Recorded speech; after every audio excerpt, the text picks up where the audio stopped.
Commitments پورے کرنے کے لیے مافیا نے آپریشن کا ارادہ کر لیا ہے اور آج آپ باجوڑ کے مناظر دیکھ رہے ہیں. اب آپ کو چند دن بعد ٹی وی پر دکھایا جائے گا کہ دہشت گردوں کے ٹھکانوں پر حملے, اتنی تعداد میں خوارج, جہنم واصل وغیرہ وغیرہ.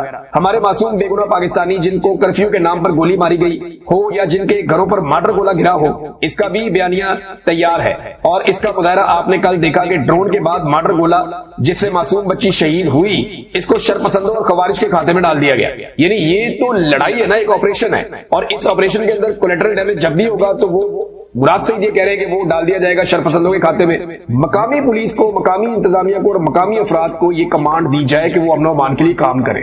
فوجی آپریشن کے لوگ اس لیے خلاف ہیں کہ گزشتہ 21 آپریشن جو خیبر پختونخوا میں ہوئے, وہاں کے مقامی لوگوں اور سیاسی لوگوں کے مطابق ان آپریشنز میں فوج اور دہشت گردوں سے زیادہ نقصان مقامی آبادیوں کا ہوا, اور ان کا نقصان کبھی بھی پورا نہیں کیا گیا, بلکہ وہ آج بھی ان نقصانات کا ازالہ کر رہے ہیں. اب جماعت اسلامی نے اس کے اوپر ناظرین کو خاص موقف نہیں دیا. فضل الرحمان صاحب بھی عجیب و غریب طریقے سے خاموش ہیں, نون لیگ پیپلز پارٹی بالکل خاموش ہے, اور اے این پی کی جانب سے صرف ایمل ولی خان صاحب نے ایک عجیب و غریب سٹیٹمنٹ دیتے ہوئے 2 سوالات اٹھائے. انہوں نے کہا کہ اگر وزیر اعلیٰ گنڈا پور اور ان کی حکومت اس آپریشن میں ملوث نہیں ہے تو ڈپٹی کمشنر باجوڑ اب تک عہدے پر کیوں برقرار ہے؟ یہ سوال انہوں نے پوچھا.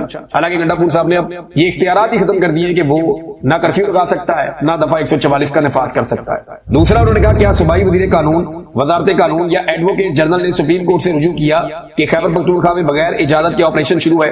دیکھیں, دونوں سوالات پوچھے ان لوگوں سے جنہوں نے آپریشن شروع نہیں کیا. آپ ایمن ولی خان صاحب کو دیکھیں کہ انہیں سوال کرنا چاہیے تھا ملٹری اسٹیبلشمنٹ سے, اور سوال کرنا چاہیے تھا حکومت پاکستان سے, وفاقی حکومت سے, جن کے وہ ساتھ اس وقت اتحادی بنے ہوئے ہیں. وہ ان سے پوچھتے کہ تم یہ بتاؤ کہ تم نے یہ آپریشن کیوں کیا خیبر پختونخوا میں, بجائے ان سے سوال کرنے کے صوبائی حکومت جو خود اس آپریشن کے خلاف احتجاج کر رہی ہے, یا وہ اپنی آواز اٹھا رہے ہیں, یا انہوں نے یہ فیصلہ کیا کہ وہ اس ایکٹ کے خلاف بھی جائیں گے, اور انہوں نے اپنے ڈی سیز کے یا ضلعی انتظامیہ کے اختیارات بھی کم کیے. تو یہ ساری چیزیں جنہوں نے کی ان کے خلاف بیانیہ بنا رہے ہیں ایمن ولی خان صاحب, بجائے اس کے کہ جنہوں نے یہ اٹیک کیا یا جنہوں نے یہ فیصلہ کیا ان کے اوپر وہ بات کرتے ہیں. منظور پشتین صاحب کافی عرصے سے دکھائی نہیں دے رہے, ان کا اور مراد سعید صاحب کا موقف آج کل ملتا جلتا ہے, لیکن میں نے سب سے پہلے جو ڈالڑی جنگ اور اس طرح کی جو میں نے ٹرمنالوجی سنی تھی, یہ میں نے منظور پشتین صاحب سے بہت ساری ایسی چیزیں سنی ماضی میں, اور انہیں بھی بہت شدید خطرہ ہے, ان کی جان کو بھی خطرہ ہے جیسے مراد سعید کو خطرہ ہے. تو وہ بھی ابھی دکھائی نہیں دے رہے, لیکن ان کا موقف اور جو ان کے نوجوانوں کا موقف ہے وہ بار بار ہمارے سامنے آ رہا ہے. اب احتجاج کی کال کے اوپر شکیل احمد خان صاحب نے ایک بڑی ایک جاندار قسم کی حکمت عملی بتائی ہے, اور یہ بڑی سخت حکمت عملی ہے. انہوں نے یہ کہا کہ مالاکنڈ ریجن کے لوگ سوات موٹر وے اور جی ٹی روڈ بند کر دیں, خیبر ایجنسی کے لوگ تورخم روڈ بند کر دیں, مردان اور سوابی کے لوگ سوابی موٹر وے بند کر دیں, اور ساتھ ہی کوہاٹ اور ڈی اے خان کے لوگ سی پیک روڈ بند کر دیں, پشاور کے لوگ اٹک پل بند کر دیں. شکیل احمد یہ جو سابق وزیر خیبر پختونخوا کے عمران خان صاحب کے ساتھیوں میں سے ایک, ان کا یہ کہنا ہے, ایک لیڈر پاکستان تحریک انصاف کے, جناب یہ 5 اگست کے حوالے سے یہ سارے علاقے احتجاج کے طور پہ خیبر پختونخوا کے لوگ بند کریں تاکہ اس سے حکومت ہوش کے ناخن لے.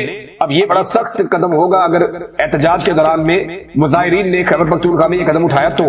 ناظرین, حیرت انگیز طور پہ پاکستان کا جو میڈیا ہے وہ ان چیزوں کو رپورٹ نہیں کر رہا. اب بہت سارے چینلز کو ہم نے چیک کیا, جتنے بھی پاکستان کے مین چینلز ہیں, آپ جنگ میں جائیں, جیو پہ جائیں, دنیا میں جائیں, ایکسپریس پہ جائیں, باقی جگہوں پہ آپ جائیں, تو پاکستان کا میڈیا یہ جو جنگ جیسی صورتحال ہے یا جو آپریشن ایک کیا جا رہا ہے اس کو رپورٹ نہیں کر رہا ہے اس وقت. یہ بہت عجیب بات ہے. اس سے پہلے جب بھی کبھی پاکستان میں آپریشن شروع ہوتا ہے تو آپریشن شروع ہونے سے پہلے اس کے بارے میں بات کی جاتی ہے, اس کی فضا بنائی جاتی ہے, پھر آپریشن کیا جاتا ہے. لیکن پہلی مرتبہ ایسا ہو رہا ہے کہ ایک آپریشن شروع ہو چکا, وہ چل رہا ہے, اس کو رپورٹ نہیں کیا جا رہا میڈیا پہ, اور بہت سارے سویلینز کی جو شہادتیں بھی ہو رہی ہیں, زخمی بھی ہو رہے ہیں, یہ چیزیں سوشل میڈیا کے اوپر رپورٹ ہو رہی ہیں, اور سوشل میڈیا پہ بھرمار ہے اس طرح کے بیانات کی.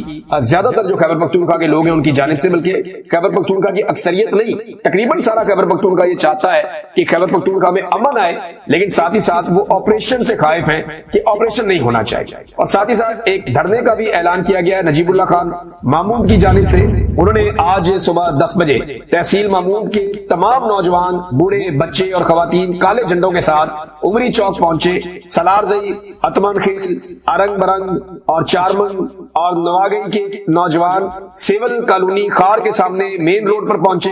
ہمارا صبر ختم ہو چکا ہے، مزید جنازے نہیں اٹھا سکتے، معدنیات پر قبضے کی آڑ میں اپنے خون بہانے نہیں دیں گے، تب تک بیٹھیں گے جب تک امن نہیں دیا جاتا۔ اللہ تعالی ہمارا مددگار ہو، آمین۔ یہ نجیب اللہ خان محمود جو ہیں انہوں نے یہ سٹیٹمنٹ دیا ہے اور یہاں پہ بھی ایک احتجاج کی تیاری کی جا رہی ہے۔ ناظرین، عمران خان صاحب کے صاحبزادے قاسم نے ایک انٹرویو دیا اور یہ انٹرویو انہوں نے دیا امریکن ٹی وی چینل کو۔ وہ تو چلے گئے واپس برطانیہ، لیکن امریکن ٹی وی کے اوپر وہ انٹرویو نشر ہوا عمران خان صاحب کے بیٹے کی جانب سے۔ یہ پہلا انٹرویو ہے انٹرنیشنل میڈیا کو باقاعدہ۔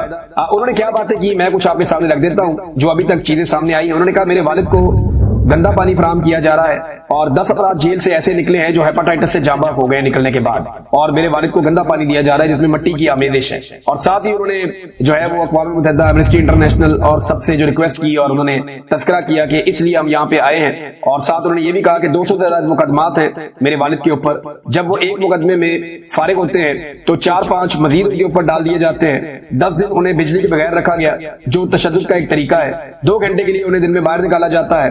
4 ماہ ہو گئے ہیں ہم سے بات نہیں کروائی گئی۔ 8 مہینے سے ہمارے والد کو ان کے ڈاکٹر سے چیک اپ نہیں کروایا گیا۔ نہ میں سیاستدان ہوں اور نہ ہی میرا کوئی سیاست کرنے کا ارادہ ہے، میں صرف اپنے والد کو جیل سے نکال کر انہیں ایک بار دیکھنا چاہتا ہوں۔ 2.5 سال قبل میری آخری ملاقات ہوئی تھی اپنے والد سے، اور یہ اس وقت ہوئی جب انہیں 3 گولیاں ماری گئی تھی۔ اس کے بعد انہیں جیل میں ڈال دیا گیا، اور میں میڈیا کے حوالے سے کوئی ٹرینڈ نہیں ہوں، یعنی میڈیا پہ کیسے بات کرنی ہے میں نہیں جانتا کہ یہاں کیا کہنا اور کیا نہیں کہنا، اور زیادہ اس کے بارے میں مجھے نالج نہیں ہے، مگر صرف اتنا جانتا ہوں یا چاہتا ہوں کہ میرا یہ پیغام سب تک پہنچے کہ میرے والد کے ساتھ کیا ہو رہا ہے۔ ہم یہاں ملاقاتوں سے جو ہماری ہوئی ہے امریکہ میں ان سے پر امید ہیں۔ پھر ایک سوال کے جواب میں انہوں نے کہا جی عاصم منیر کو ذمہ دار قرار دیا جو اس وقت انچارج ہیں، اور ان کی مدت اس سال ختم ہو رہی تھی مگر وہ 2 سال مزید جاری رکھنے جا رہے ہیں، اور انہوں نے ایک ڈکٹیٹرشپ اس کو قرار دیا ہے، اور یہی امپریشن ہے کہ ان کی وجہ سے میرے والد جیل میں ہیں پاکستان میں، عاصم منیر صاحب کی وجہ سے۔ اور ساتھ انہوں نے یہ بھی کہا کہ میرے والد پر شدید سختیوں کے باوجود وہ قید خانے میں سے 2/3 اکثریت سے الیکشن جیت گئے۔ ناظرین، جو خیبر پختونخوا میں آپریشن شروع کیا گیا ملٹری کی جانب سے، اس کے اوپر سخت قسم کا رد عمل آ رہا ہے۔ سینیٹر مشتاق صاحب نے اس پہ کیا کہا پہلے وہ آپ کو میں بتا دیتا ہوں تاکہ پھر خیبر پختونخوا کی جو صوبائی حکومت ہے اس کا بڑا امپورٹنٹ رد عمل تھا جس کا سارے انتظار کر رہے تھے۔ تو سینیٹر مشتاق کا یہ کہنا ہے کہ آج باجوڑ میں جو سربکف کے نام سے 22واں ملٹری آپریشن شروع کیا گیا، اس سے پہلے 21 ہو چکے ہیں، یہ افسوسناک ہے۔ اس کی مذمت انہوں نے کی اور انہوں نے کہا 3 دن کے لیے کرفیو لگانا یہ بھی تکلیف دہ ہے، اور حکمران بتائیں کہ 21 ملٹری آپریشن کیوں ناکام ہوئے۔ میں نے پچھلے ویلاگ میں کہا تھا نا کہ جو ماضی کے ملٹری آپریشن ہیں ان کے بارے میں ابھی تک کسی قسم کی کوئی تحقیق سامنے نہیں آئی، ہمیں پتہ نہیں چلا کہ وہ کامیاب ہوئے یا ناکام ہوئے، ان کے بارے میں کوئی باتیں نہیں بتائی گئی۔ تو یہ نئے آپریشن جب کر لیتے ہیں پچھلے آپریشنز کے بارے میں کوئی احتساب کیے بغیر، تو پاکستان تو اس طرح آگے ہی نہیں بڑھے گا۔ اب وہاں پہ لوگوں کا بڑا سخت رد عمل ہے خیبر پختونخوا میں، وہ آپریشن کے نام سے چڑھتے ہیں، اور اس میں کیا چیزیں ہونے جا رہی ہیں یہ میں آپ کو بتاتا ہوں، لیکن پہلے آپ یہ دیکھیں کہ میڈیا کو جو سیکیورٹی ذرائع ہیں انہوں نے جو خبر جاری کی تھی وہ کیا تھی۔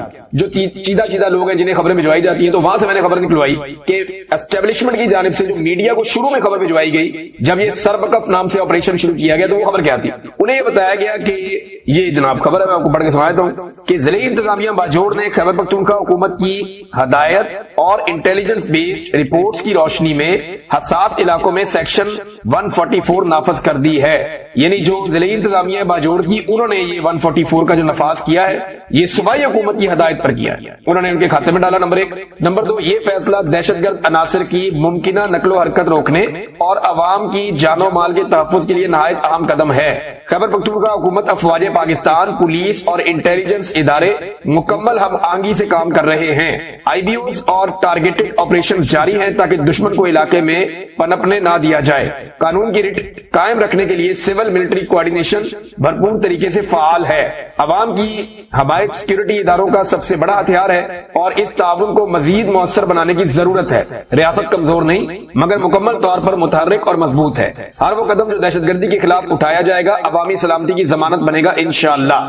یہ بھیجا گیا جناب اسٹیبلشمنٹ کی جانب سے میڈیا کو، اور اس میں یعنی کلیم یہ کیا گیا کہ خیبر پختونخوا کی حکومت کر رہی ہے جو کر رہی ہے، اور وہ اس کے اندر شامل ہیں، اور جناب ان کی اس کے اندر پوری طرح سے مدد ہے۔ اور یہی بات رانا ثناء اللہ صاحب نے میڈیا پہ کلیم کیا تھا کہ گنڈا پور صاحب جب تعاون چاہیے ہوگا ہماری مدد کریں گے اور کبھی ہمارے خلاف نہیں جائیں گے۔ صرف رولا شولا ڈالیں گے، یہ رانا ثناء اللہ نے کلیم کیا تھا ایک دن پہلے، پھر اگلے دن آپریشن ہو جاتا ہے۔ اب باجوڑ آپریشن کے جو مناظر آ رہے ہیں وہ بڑے خوفناک ہیں، اور ان میں کچھ چیزیں جو ہیں وہ بہت تکلیف دہ ہیں۔ چھوٹے بچوں کی کچھ ڈیڈ باڈیز ہیں، کچھ زخمی ہیں، ایک بزرگ ہیں ان کی ڈیڈ باڈی ہے، اور بہت سارے دھماکے ہو رہے ہیں، بہت ساری جگہوں پہ جو ہے وہ فائرنگ ہو رہی ہے۔ تو اس قسم کے مناظر جو ہیں وہ باجوڑ سے آئے۔ اس پہ شاندانہ گلزار صاحبہ کا ایک ٹویٹ ہے، انہوں نے کہا بے گناہ پشتونوں کی نسل کشی کے پہلے نتائج باجوڑ کے بچوں کا خون۔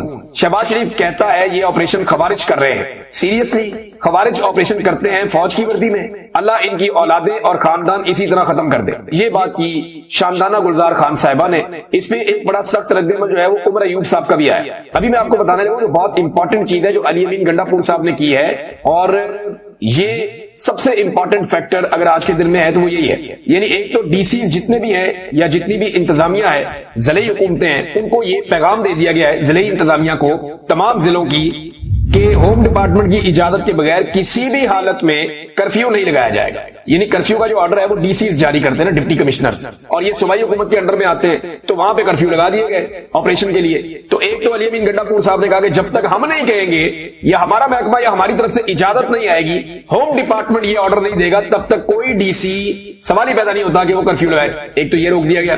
اس کے علاوہ یہ بھی فیصلہ کر لیا گیا کہ کوئی بھی شخص یا ڈی سی وہ دفعہ 144 کا نفاذ بھی نہیں کرے گا، اور اس کے تحت کرفیو لگانے کا اختیار بھی اس سے واپس لے لیا جائے گا۔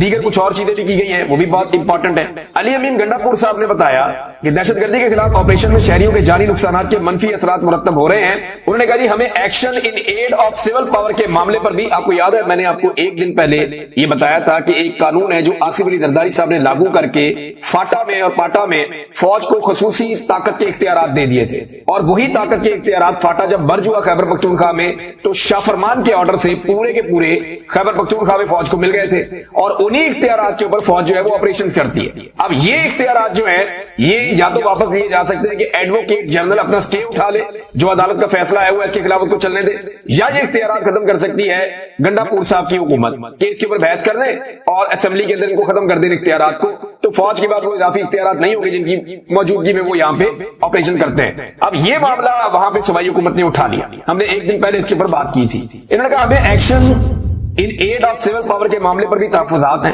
1 اگست سے اسمبلی کا اجلاس بلایا گیا ہے جس میں اس معاملے پر بحث کی جائے گی کہ اسے فائدہ ہو رہا ہے یا نقصان ہو رہا ہے۔ واضح پیغام ہے کہ ہم عوام کے ساتھ کھڑے ہیں اور عوام کے لیے ہر حد تک جائیں گے۔ یہ ہمارا صوبہ، ہماری مٹی ہے، ہماری مشاورت کے بغیر ہم پر غلط فیصلے مسلط نہ کیے جائیں۔ تمام ڈپٹی کمشنر کو میری ہدایت ہے کہ محکمہ داخلہ کی پیشگی اجازت کے بغیر کبھی بھی کرفیو یا دفعہ 144 نافذ نہیں ہوگا اور کوئی نہیں کرے گا۔ علی امین گنڈا پور صاحب نے دیگر عوامی نمائندوں کو ساتھ بٹھایا، غالباً ساتھ ان کے جو ہے وہ اسپیکر بیٹھے ہوئے ہیں، دوسری طرف بھی عوامی نمائندے بیٹھے ہوئے ہیں، تو انہوں نے یہ فیصلہ کیا کہ ڈی سی کو یہ اختیار ہی نہیں ہے کہ وہ اپنی مرضی سے یہ عمل درآمد کر لے۔ تو اب اگر کرفیو ختم ہو جاتا ہے تو سچویشن بدل جائے گی۔ مراد سعید صاحب نے یہاں پہ ایک ٹویٹ کیا، وہ بڑا امپورٹنٹ ہے، لیکن پہلے عمر ایوب صاحب نے انگریزی میں ٹویٹ کیا ہے، میں آپ کو اردو میں ٹرانسلیٹ کر دیتا ہوں۔ انہوں نے کہا جی سابق فاٹا کے ضم شدہ اضلاع میں سیکورٹی فورسز کی فائرنگ